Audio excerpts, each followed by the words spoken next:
ನಮಗೆ ಸ್ವರ್ಗ ನರಕ ತೋರಿಸಿ ಮೋಸ ಮಾಡಿ ನಮ್ಮ ರಕ್ತ ಬೆವರು ಅದರ ಫಲವನ್ನು ಉಂಡು ಜಾತಿಯಿಂದ ಅಂತಸ್ತಿನಿಂದ ಆಸ್ತಿಯಿಂದ ನಮಗೆ ಮೋಸ ಮಾಡಿದ ಈ ದೇಶದ ಮೇಲ್ವರ್ಗದವರಿಂದ ನಮಗೆ ವಿಮೋಚನೆ ಕೊಡಿಸಿದವರು ನಮ್ಮ ಬಾಬಾ ಸಾಹೇಬ್ ಅಂಬೇಡ್ಕರ್ ಅವರು. ಅಂಬೇಡ್ಕರ್ ಅವರಿಗೆ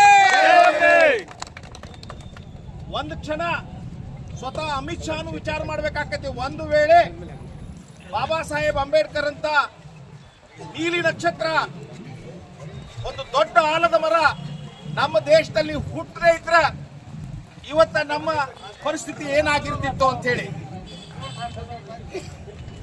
ಬಾಬಾ ಸಾಹೇಬ್ ಅಂಬೇಡ್ಕರ್ ಅವರಿಗೆ ಅಂಬೇಡ್ಕರ್ ಅಂಬೇಡ್ಕರ್ ಅಂಬೇಡ್ಕರ್ ಅಂತ ಹೇಳಿ 13 ಸಲ ಅವ್ರ ಹೆಸರನ್ನು ಜಪ ಮಾಡಿ ಅದು ಒಂದು ಫ್ಯಾಷನ್ ಆಗಿದೆ. ಅದರ ಬದಲಿಗೆ ಬೇರೆ ದೇವರನ್ನ ಜಪ ಮಾಡಿದ್ರೆ ಸ್ವರ್ಗ ಸಿಕ್ತಿತ್ತು ಅಂತ ಹೇಳ್ತಾನೆ. ನಮಗೆ ಬೇರೆ ಯಾವುದೇ ದೇವರು ಬೇಕಾಗಿಲ್ಲ. ನಮ್ಮ ಪ್ರಥಮ ದೇವರು ಬಾಬಾ ಸಾಹೇಬ್ ಅಂಬೇಡ್ಕರ್ ಅವರು. ಅದೇ ದೇವರು ನಿನ್ನ ಇವತ್ತು ಗೃಹ ಮಂತ್ರಿ ಮಾಡಿದ್ದು. ಆ ಬಾಬಾ ಸಾಹೇಬ್ ಅಂಬೇಡ್ಕರ್ ಅವರು ಬರಿದೇ ಇದ್ರೆ ಸಂವಿಧಾನವನ್ನ ಹೋರಾಟಗಾರರು, ಸ್ವಾತಂತ್ರ್ಯ ಹೋರಾಟಗಾರರು ಭಾರತದ ಪ್ರಜಾಪ್ರಭುತ್ವ ವ್ಯವಸ್ಥೆಗೆ ಭಾರತವನ್ನು ಅಳವಡಿಸ್ತಿದ್ರೆ ಇಲ್ಲಿ ರಾಜಮನೆತನಗಳ ಆಳ್ತಾ ಇದ್ದೀವೋ. ಅಮಿತ್ ಶಾ ಅಂತವನು ಕೂಡ ಗುಲಾಮನಾಗಿರ್ಬೇಕಾಗಿತ್ತು.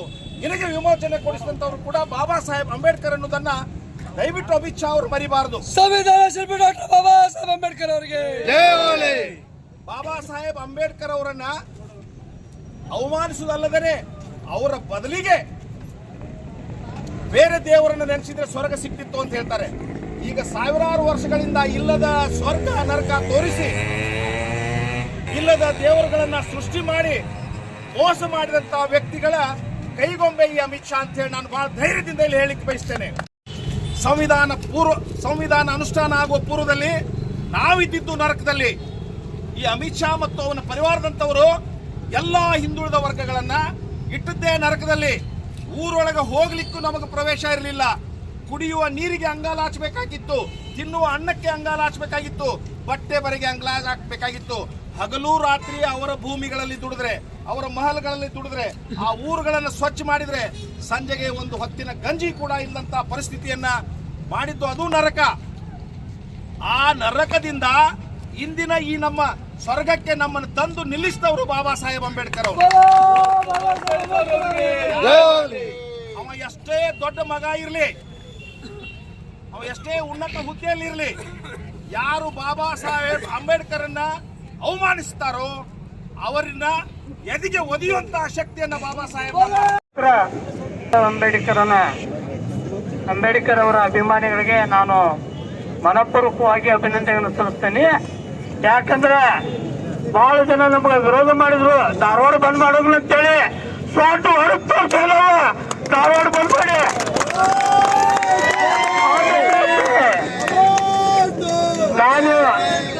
ನಾನು ಯಾವತ್ತೂ ಡಾಕ್ಟರ್ ಬಾಬಾ ಸಾಹೇಬ್ ಅಂಬೇಡ್ಕರ್ ಅಭಿಮಾನಿ. ಪಕ್ಷ ಬೇಗ ವಿರುದ್ಧ ಬೇಕಾದ ಮಾತಾಡಿದ್ರು ಅಂಬೇಡ್ಕರ್ ವಿರುದ್ಧ. ಅವರು ನನ್ನ ತಂದೆ ತಾಯಿ ನಾ ಬಿಡೋಗಿಲ್ಲ, ಅವ್ರ ವಿರುದ್ಧ ಕೆಲಸ ಮಾಡೋಣ ನಾನು. ಅದು ಯಾವ್ದೇ ಪಕ್ಷದವ್ರು ಇರ್ಲಿ ಕಾಳಿಯವ್ರೆ, ಒಂದೇ ಪಕ್ಷಕ್ಕೆ ನಾ ಎಂದೂ ಸೀಮಿತ ಇಲ್ಲ. ಬಾಬಾ ಸಾಹೇಬನ ವಿಷಯ ಬಂದಾಗ ಅದು ಬಿಜೆಪಿ ಅವ್ರ ಬೈಲಿ, ಕಾಂಗ್ರೆಸ್ ಅವ್ರ ಬೈಲಿ, ಜೆಡಿಎಸ್ ಅವ್ರ ಬೈಲಿ, ನಾನು ಮೊಟ್ಟ ಮೊದಲೇ ನನ್ನ ಹೃದಯದಲ್ಲಿರೋರು ಡಾಕ್ಟರ್ ಬಾಬಾ ಸಾಹೇಬ್ ಅಂಬೇಡ್ಕರ್ ಅವರು. ಅವರು ಹಾಕಿಕೊಟ್ಟ ಮಾರ್ಗದಲ್ಲಿ, ಅವರು ಕೊಟ್ಟಂತ ಸಂವಿಧಾನದಲ್ಲಿ ನೀವೆಲ್ಲರೂ ಇದ್ದು ಬಾಬಾ ಸಾಹೇಬ್ ಅಂಬೇಡ್ಕರ್ ವಿರುದ್ಧ ಮಾತಾಡ್ತಿರಲ್ಲ, ನಿಮಗೆ ನಾಚಿಕೆ ಬರಬೇಕು. ಈ ದೇಶದ ಮೂಲ ನಿವಾಸಿಗಳೇ ಡಾಕ್ಟರ್ ಬಾಬಾ ಸಾಹೇಬನ ಅಭಿಮಾನಿಗಳು ಚಲಿಸುವಂತೆ ಈ ಸಂದರ್ಭದಲ್ಲಿ ಹೇಳ್ಬರ್ತೇನೆ.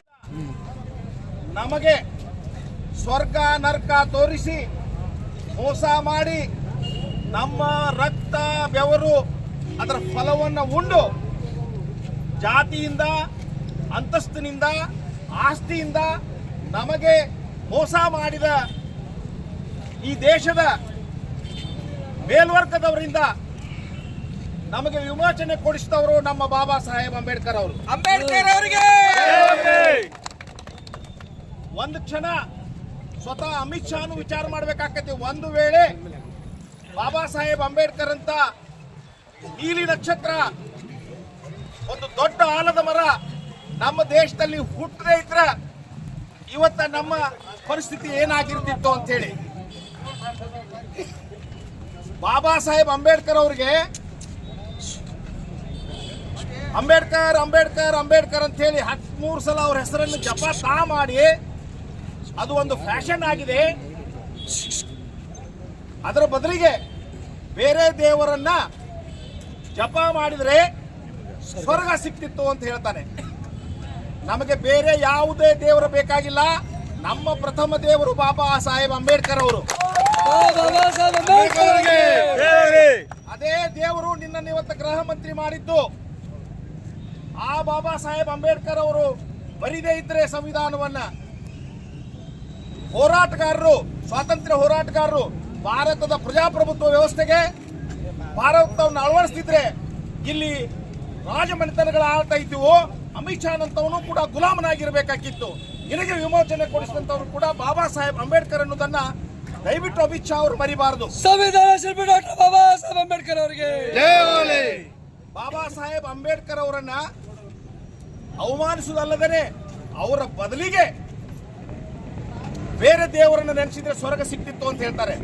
ಈಗ ಸಾವಿರಾರು ವರ್ಷಗಳಿಂದ ಇಲ್ಲದ ಸ್ವರ್ಗ ನರಕ ತೋರಿಸಿ ಇಲ್ಲದ ದೇವರುಗಳನ್ನ ಸೃಷ್ಟಿ ಮಾಡಿ ಮೋಸ ಮಾಡಿದಂತಹ ವ್ಯಕ್ತಿಗಳ ಕೈಗೊಂಬೆ ಈ ಅಮಿತ್ ಶಾ ಅಂತ ಹೇಳಿ ನಾನು ಬಹಳ ಧೈರ್ಯದಿಂದ ಇಲ್ಲಿ ಹೇಳಿಕ್ಕೆ ಬಯಸ್ತೇನೆ. ಸಂವಿಧಾನ ಅನುಷ್ಠಾನ ಆಗುವ ಪೂರ್ವದಲ್ಲಿ ನಾವಿದ್ದಿದ್ದು ನರಕದಲ್ಲಿ. ಈ ಅಮಿತ್ ಶಾ ಮತ್ತು ಅವನ ಪರಿವಾರದಂತವರು ಎಲ್ಲಾ ಹಿಂದುಳಿದ ವರ್ಗಗಳನ್ನ ಇಟ್ಟದ್ದೇ ನರಕದಲ್ಲಿ. ಊರೊಳಗೆ ಹೋಗ್ಲಿಕ್ಕೂ ನಮಗೆ ಪ್ರವೇಶ ಇರಲಿಲ್ಲ. ಕುಡಿಯುವ ನೀರಿಗೆ ಅಂಗಾಲಾಚಬೇಕಾಗಿತ್ತು, ತಿನ್ನುವ ಅನ್ನಕ್ಕೆ ಅಂಗಾಲಾಚಬೇಕಾಗಿತ್ತು, ಬಟ್ಟೆ ಬರೆಗೆ ಅಂಗಾಲಾಚಬೇಕಾಗಿತ್ತು. ಹಗಲು ರಾತ್ರಿ ಅವರ ಭೂಮಿಗಳಲ್ಲಿ ದುಡಿದ್ರೆ, ಅವರ ಮಹಲ್ಗಳಲ್ಲಿ ದುಡಿದ್ರೆ, ಆ ಊರುಗಳನ್ನು ಸ್ವಚ್ಛ ಮಾಡಿದ್ರೆ ಸಂಜೆಗೆ ಒಂದು ಹೊತ್ತಿನ ಗಂಜಿ ಕೂಡ ಇಲ್ಲಂತ ಪರಿಸ್ಥಿತಿಯನ್ನ ಮಾಡಿದ್ದು ಅದು ನರಕ. ಆ ನರಕದಿಂದ ಇಂದಿನ ಈ ನಮ್ಮ ಸ್ವರ್ಗಕ್ಕೆ ನಮ್ಮನ್ನು ತಂದು ನಿಲ್ಲಿಸಿದವರು ಬಾಬಾ ಸಾಹೇಬ್ ಅಂಬೇಡ್ಕರ್ ಅವರು. ಅವ ಎಷ್ಟೇ ದೊಡ್ಡ ಮಗ ಇರಲಿ, ಅವ ಎಷ್ಟೇ ಉನ್ನತ ಹುದ್ದೆಯಲ್ಲಿ ಇರಲಿ, ಯಾರು ಬಾಬಾ ಸಾಹೇಬ್ ಅಂಬೇಡ್ಕರ್ ಅನ್ನ ಅವಮಾನಿಸ್ತಾರೋ ಅವರನ್ನ ಎದಿಗೆ ಒದಿಯುವಂತಹ ಶಕ್ತಿಯನ್ನ ಬಾಬಾ ಸಾಹೇಬ್ ಅಂಬೇಡ್ಕರ್ ಅವರ ಅಭಿಮಾನಿಗಳಿಗೆ ನಾನು ಮನಪೂರ್ವಕವಾಗಿ ಅಭಿನಂದನೆಯನ್ನು ಸಲ್ಲಿಸ್ತೇನೆ. ಯಾಕಂದ್ರೆ ಬಹಳ ಜನ ನಮಗೆ ವಿರೋಧ ಮಾಡಿದ್ರು, ಧಾರವಾಡ ಬಂದ್ ಮಾಡೋದಿಲ್ಲ ಅಂತೇಳಿ. ಸ್ವಾಟ್ ಹೊರಗೆ ತೋರಿಸಲ್ಲ, ಧಾರವಾಡ ಬಂದ್ ಮಾಡಿ.